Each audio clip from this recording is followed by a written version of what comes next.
Hey kids, Mr. Glenn here, hope you're well.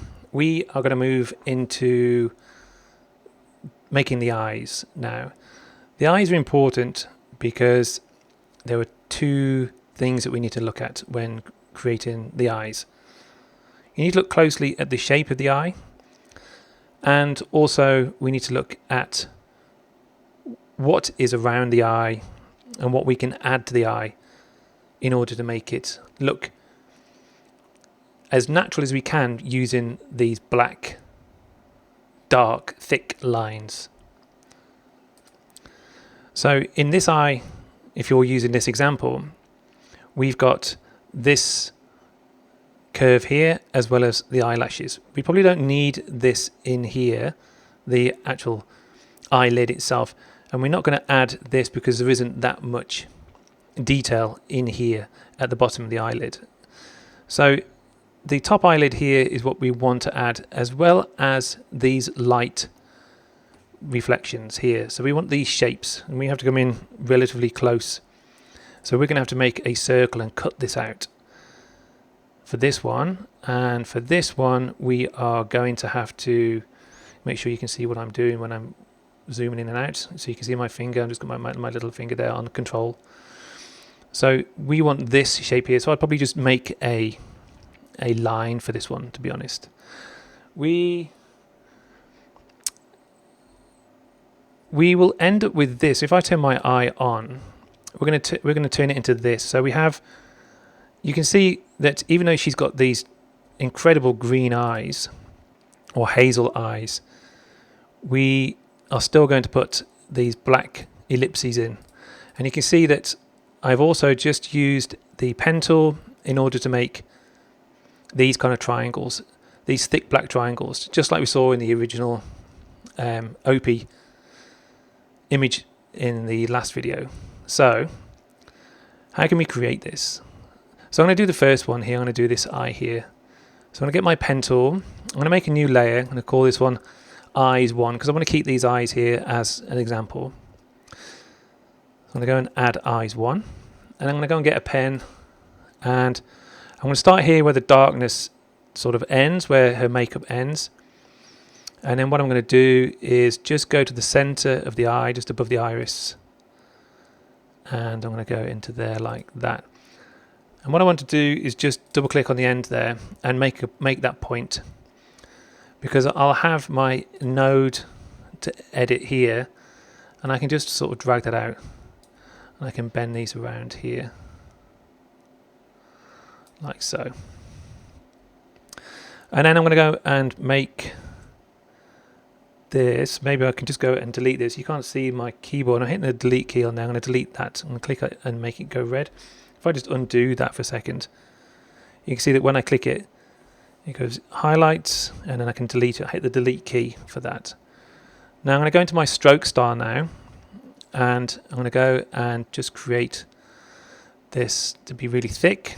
That's probably a bit too thick, about 2.5, and then I'm going to make that rounded at the end. What I'm going to do now is just do triangles where her eyelashes are, and I could bend those out if I wanted to. The problem is that once you've got that in there, you've got to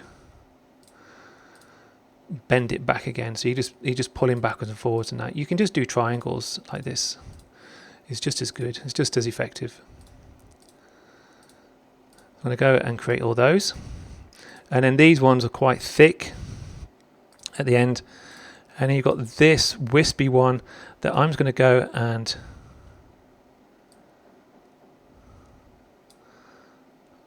make that like that. I'm going to undo that one and bend that one around, and then I'm going to join up like that, and then I'm just going to draw underneath here and then double click on the end like that.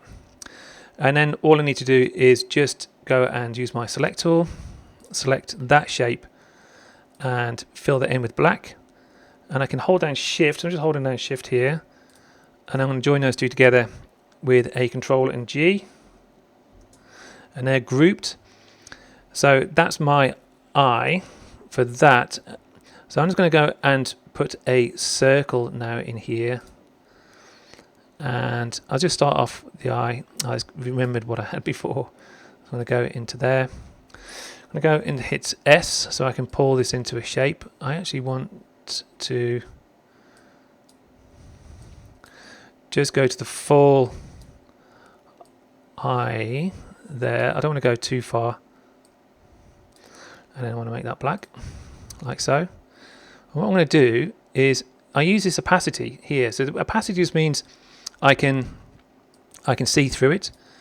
So I'm just going to go and put a line on there across the top because I can select on it later on. It hasn't gone away, look. And then what I'm going to do is just put a line across the top here. And I might just go and like so. I'm going to turn that white and then I'm going to turn that up. Make sure that that is white.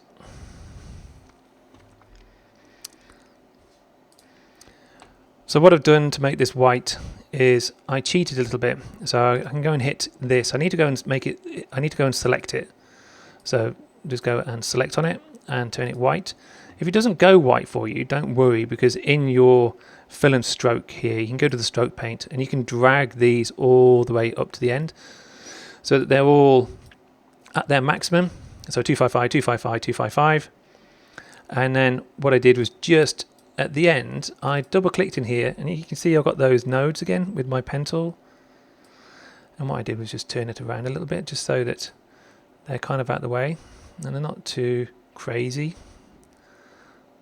In fact, what I might do is get this one and delete this one and then make the end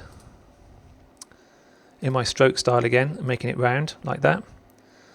So I am cheating a little bit here, but it's okay. And then I'm going to go and match that to the shape of the reflection in her eye there, like that. Hitting S will allow me to move it around like we did before. And that should be on top. So now I know that this is,